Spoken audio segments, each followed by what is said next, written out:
একাদশ শ্রেণী প্রথম সেমিস্টার দর্শন এর প্রথম অধ্যায় দর্শনের ধারণা। এই অধ্যায় নিয়ে আমরা বিস্তারিত আলোচনা করেছি, টপিক অনুযায়ী আমরা ভিডিও দিয়েছি। আজকে আমরা আলোচনা করব এই অধ্যায় থেকে অতি গুরুত্বপূর্ণ প্রশ্ন কোনগুলি, যে প্রশ্নগুলি এই অধ্যায় থেকে পরীক্ষায় আসার মতো সেই প্রশ্নগুলি নিয়ে আজকে আলোচনা করব। প্রয়োজনে তোমরা পেন খাতা নিয়ে লিখে নিতে পারো বা তোমরা শুনে নিতে পারো যে এই গুরুত্বপূর্ণ প্রশ্নগুলি তোমার যদি জানা হয় এড়িয়ে যাবে, বা প্রশ্নগুলি যদি তোমার লিখে নেওয়ার প্রয়োজন মনে হয় অবশ্যই লিখে নেবে। তো চলো কথা না বাড়িয়ে আমরা গুরুত্বপূর্ণ প্রশ্নগুলি আলোচনা করি। আমাদের অধ্যায়ের নাম দর্শন। দর্শন শব্দের অর্থ।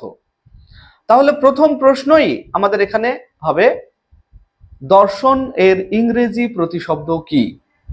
উত্তর হবে ফিলোসফি, PHILOSOPHY। পরের প্রশ্ন, ফিলোসফি শব্দটি কোন শব্দ থেকে উৎপত্তি হয়েছে, বা ফিলোসফি শব্দের উৎপত্তি কিভাবে হয়েছে?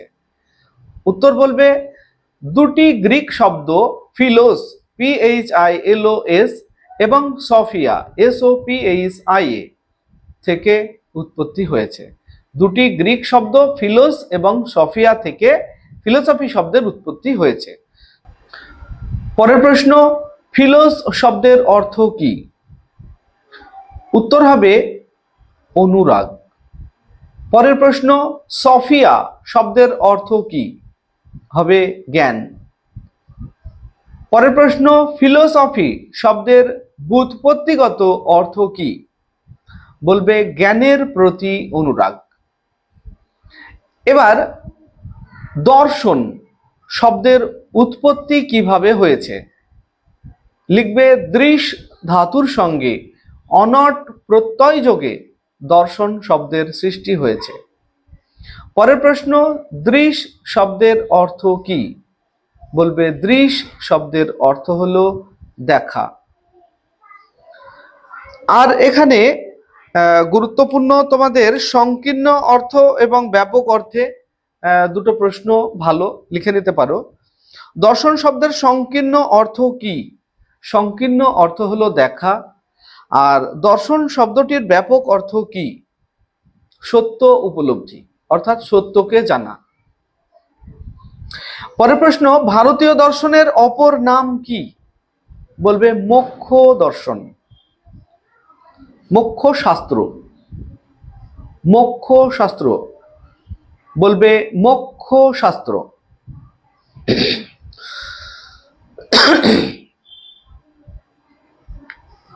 পরের প্রশ্ন, ভারতীয় দর্শনের অপর নাম কি? বলবে মোক্ষ শাস্ত্র, ময়কার কয়মধ্যাংশয়ে শাস্ত্র, মোক্ষ শাস্ত্র। পরের প্রশ্ন, ভারতীয় দর্শনের মূল উৎস কি? ভারতীয় দর্শনের মূল উৎস হলো বেদ। পরের প্রশ্ন, বেদের অপর নাম কি? বলবে শ্রুতি।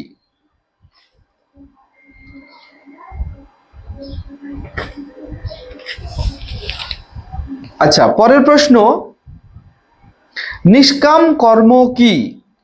বলবে ফল লাভের আশা না করে যে কর্ম তাকে নিষ্কাম কর্ম বলে। সকাম কর্ম কি? পরের প্রশ্ন, সকাম কর্ম কি? ফল লাভের জন্য যে কর্ম করা হয় তাকে সকাম কর্ম বলে। পরের প্রশ্ন, প্রমা কি? প্রমা হলো যথার্থ জ্ঞান বা সত্য জ্ঞান। পরের প্রশ্ন, প্রমাণ কি? প্রমাণ হলো প্রমারকরণ বা যার দ্বারা যথার্থ জ্ঞান লাভ হয় তাকে প্রমাণ বলে। দুভাবে বলা যায়। প্রমাণ কি যদি আসে, বলবে প্রমাণ হলো প্রমারকরণ, বা এভাবে উত্তর দেওয়া যায় অন্য ভাবেও, প্রমাণ হলো যার দ্বারা যথার্থ জ্ঞান লাভ হয়, এভাবেও বলা যায়। আর প্রমেয় কি? প্রমেয় হলো যথার্থ জ্ঞানের বিষয়। আমরা যখন কোনো বস্তুর জ্ঞান লাভ করি তখন সেই জ্ঞানের বিষয়টা হলো প্রমেয়। তাহলে কোনো যেমন এই বিষয়টি একটু বলে দিলে হয়তো তোমাদের সহজে মনে থাকবে। যেমন আমরা একটা টেবিলের জ্ঞান লাভ করি তখন কি আমরা চোখ দিয়ে টেবিলটাকে দেখি, তখন টেবিলের যে জ্ঞান আমাদের মনের মধ্যে থাকে সেই জ্ঞানটা হলো প্রমা, মনের মধ্যে থাকবে। টেবিলটা নষ্ট কর, টেবিলটা না, কিন্তু টেবিলটা নষ্ট হয়ে গেলেও আমাদের মনের মধ্যে টেবিলের জ্ঞানটা থাকবে, সেটা হলো প্রমা। আর আমরা টেবিলের যে জ্ঞান সেটা লাভ করছি চোখ দিয়ে, তাই চোখটা হলো প্রমাণ। আর আমরা যে বস্তুটার জ্ঞান লাভ করছি, টেবিলটার জ্ঞান লাভ করছি, এই টেবিলটা হলো প্রমেয়। আর আমি যে ব্যক্তি বা তুমি যে ব্যক্তি বস্তুর জ্ঞান লাভ করছি সেই ব্যক্তি হলো প্রমাতা। এই চারটে কথা মনে রাখবে। প্রমা ভারতীয় দর্শন অত্যন্ত গুরুত্বপূর্ণ। প্রমা, প্রমাণ, প্রমেয়, প্রমাতা, এ কটা অবশ্যই মনে রাখবে।